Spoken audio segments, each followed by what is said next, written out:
Good afternoon, KF7IJZ here. Just wanted to kind of do an unstructured overview, I guess, of the new 7100. I have an Arrow 2m 440 very high quality J-pole out on the balcony that I've got plugged in for VHF UHF. So I'm going to start tonight on the VHF UHF side. But first, this is just the front panel of the radio. I mean, there's not necessarily too much special about it, but the things that we'll go over just real quickly from a knob perspective. Knob 1 here is volume, and then RF, gain, and squelch combined on the collar. Knob 2 is multifunction. By default, this knob sets your memory number, and then the collar acts as a bank selector. Press the button in once and it becomes the twin passband tuning. Pressing and holding it resets the twin passband. Down here is a RIT button. RIT will turn this into your clarifier setting. One thing I've been used to from HF radios in the past is being able to use this, we'll call it a function knob, to serve as a quick tuner. I don't know if that's possible on this radio or not. So far I haven't found the way. Of course, you have your main tuning knob, as I showed. This guy does have 3 friction settings, one so that it's a click wheel, one that there's a high amount of drag, and then one that's the default setting, which is what I generally prefer. Just very quickly, menu. It goes through the menus on screen. Mic and RF power allows you to set mic gain and RF power. Noise blanker turns the noise blanker on and lets you set settings. Speed, this is and pitch is your CW settings. Noise reduction allow it, again, turn it on and off, set settings. Preamp allows you to set 2 different preamp settings on, as well as activating an attenuator. Notch lets you go from a manual notch, an automatic notch, and then pressing and holding it like other buttons allows you to set the settings. About this, I'll say, is I understand that the IC-7000 had 2 manual notches that you could activate. This only has 1. I don't know that that's really a big deal. DR is really the first interesting button on here, because this DR function is the current evolution of the DR function in the Icom line. So we had DR, I believe, introduced on the ID880 and the ID80 handheld, and I don't remember what DR actually stands for, but this is how you get to a lot of the built-in automatic D-star functions, which I will cover. Set is how you actually get into the radio's menu, the set and forget type of stuff. Quick, just like on the 31 and 51, has a bunch of frequently used features that you get to. Auto tune over here tunes the radio for CW, so basically zero beating. I don't remember what XFC is. I haven't used it. I haven't looked it up in the manual. Pressing speech will read you the current signal level as well as the frequency. Pressing and holding that will lock the faceplate. And then finally, the memo pad allows you to quickly store up to 5 or 10 different frequency. Actually, it stores pretty much all the settings of the radio. This has been handy as I've been experimenting, because it allows me to get back and forth to my repeater setting and whatnot. Having had this radio now for almost a week, I will say it has been an absolute joy. The only thing I have actually opened the manual for is to understand the QSA recording function a little bit. It works pretty much the same way as on the 51. I do have a 16 gig SD card in the radio at the moment, and maybe I'll demonstrate that. The other thing I love, and I wasn't even counting on this, is this thing covers covers AM and FM broadcast bands as well as weather. So I mean, it's very versatile.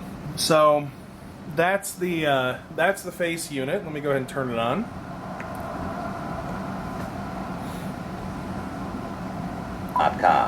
From America's Natural Gas. You'll hear that starting off. In Ohio has helped support his Turn the volume down. This is my local NPR station. I was using this morning to listen to as I was, feeding my daughter and getting ready for work. You see it on 450. It's because if I go to 500, this is NPR. That's 500. Thank you to current and sustaining members for making in-depth news and talk possible on WAMU 88.5. It's clear on 450. I don't know why that is. Maybe that's actually a convention. I don't know a ton about broadcast FM. But first of all, I mentioned MemoPad allows you to quickly get to repeater or whatever frequency information, etc. If I press memo pad, by default it was set to go to 20 meters. I press it again. This is the local repeater that I hang out on the most. First, quickly, as I mentioned, this menu key. This is similar to the 7000 concept, and actually pressing menu, this is context sensitive. So if I run HF, what gets shown as I cycle through here is a little bit different. Generally there are 3 pages. So for VHF, UHF, I've got scan, split, AB, VFO and memory write. Those are the same no matter what mode.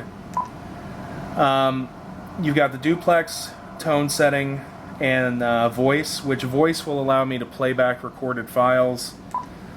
Then you've got memory, scope, at least I think that's memory. The SWR tool, same as what we had on the 7000. DTMF pad, if I had created some of these, they'd be in there. And then the ability to turn Vox on and off.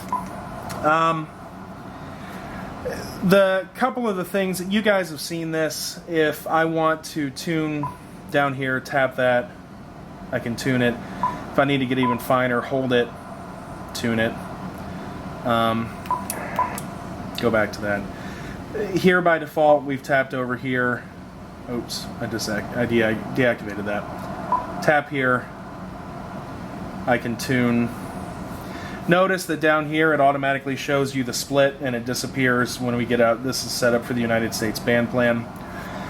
If I press here, this is where I enter or select my bands. We're familiar here, but I also can do direct entry. I don't know what split or memory do. I haven't done that at all. Another nice thing, the preamp actually is available. One of our club repeaters here, let me make sure, go here, make sure that, okay, that's scanning, I don't want that. I'm in VFO mode, that's memory mode, okay, so I'm in VFO mode. W4HFH is 147.315. So if I tune here, this repeater, duplex automatically plus, so we're good there. And I want to add a tone, of course, because we use a tone of 107.2. So I press menu, press tone. Tone, if you'll notice up here, tone squelch, digital tone squelch, nothing. So each one of these, if I press tone, turn it on, I'll press and hold, it lets me set the repeater tone. For this case, it's 107.2. Pressing tone again will let me set tone squelch tone, DTCS tone.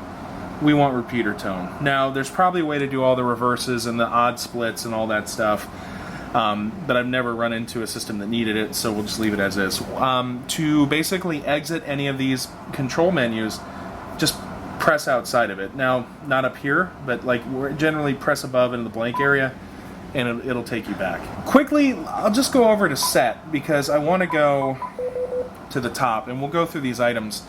And again, these are the same items, or most of the same items on the ID51, but we have a little bit out of order, a little bit different order.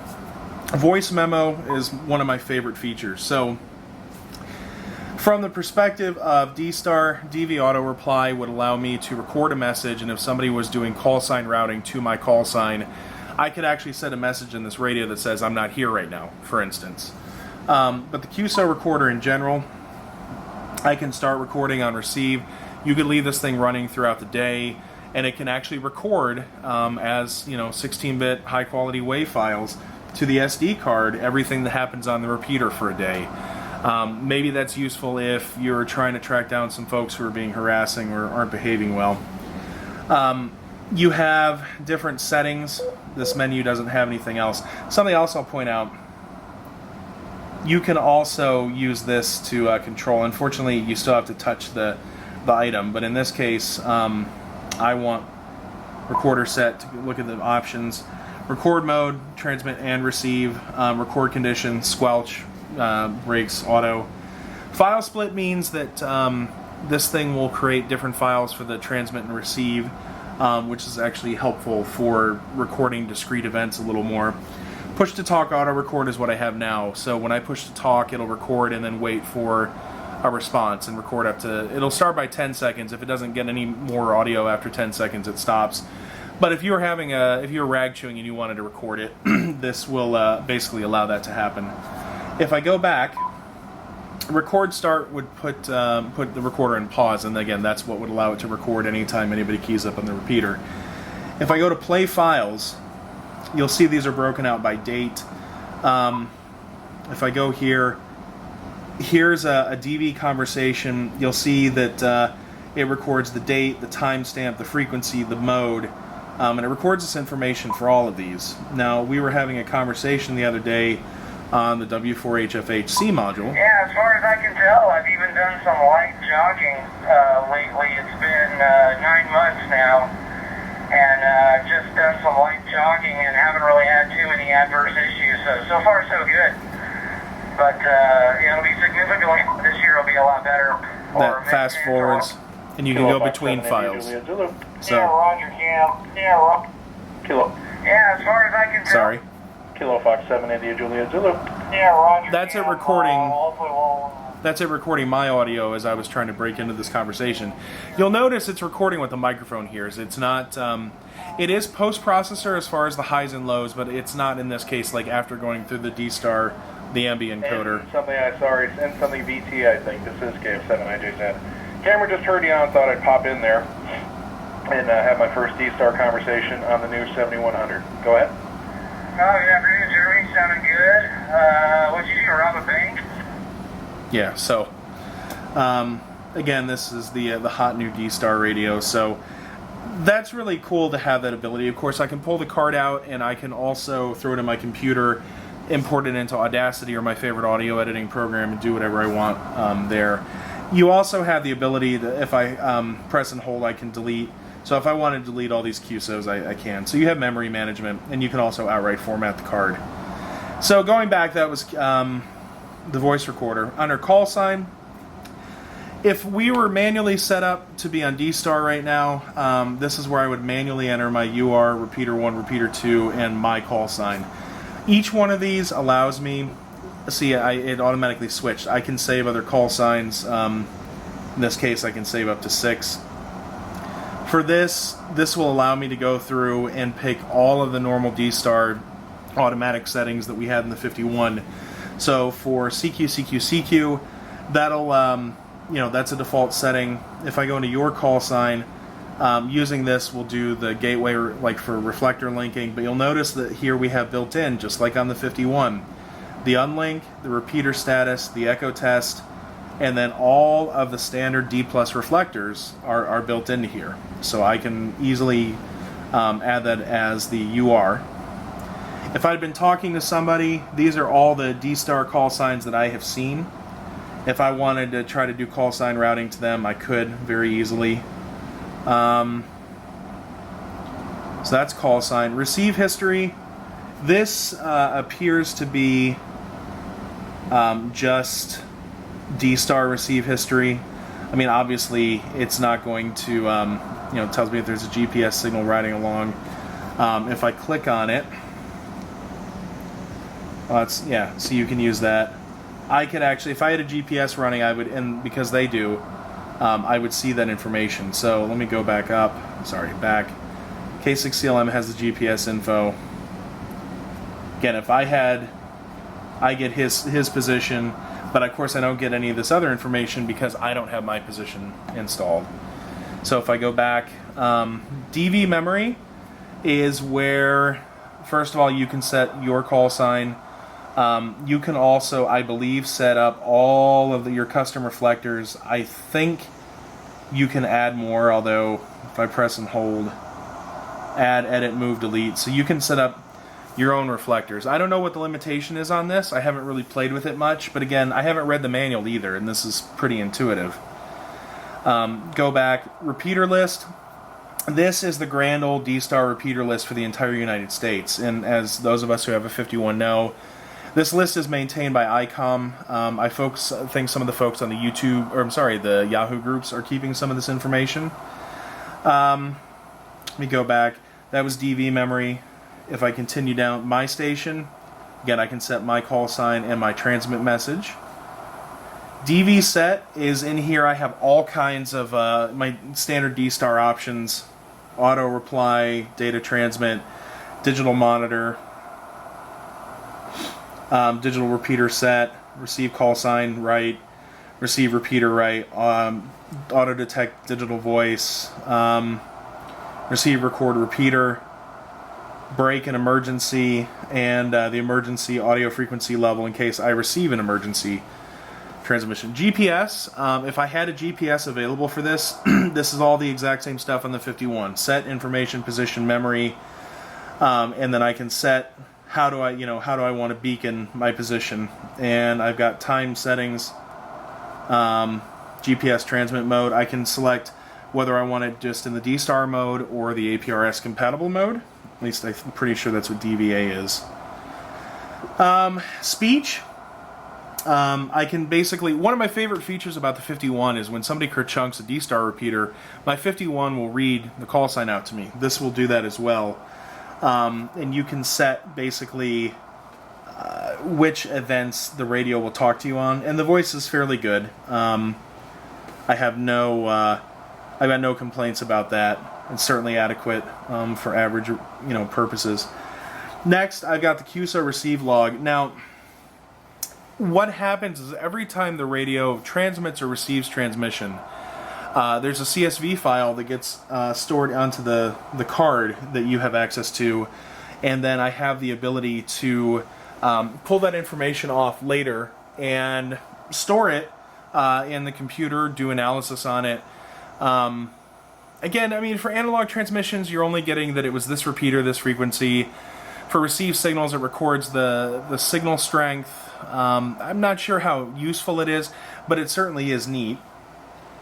If I go back, these are the primary radio functions: monitoring, on and off level, beep level, band edge beeps. Here's where RF or sequel control, I can go in and tell it, do I want it to be auto, which in this case we do, squelch, sorry I said sequel, I meant RF gain or squelch.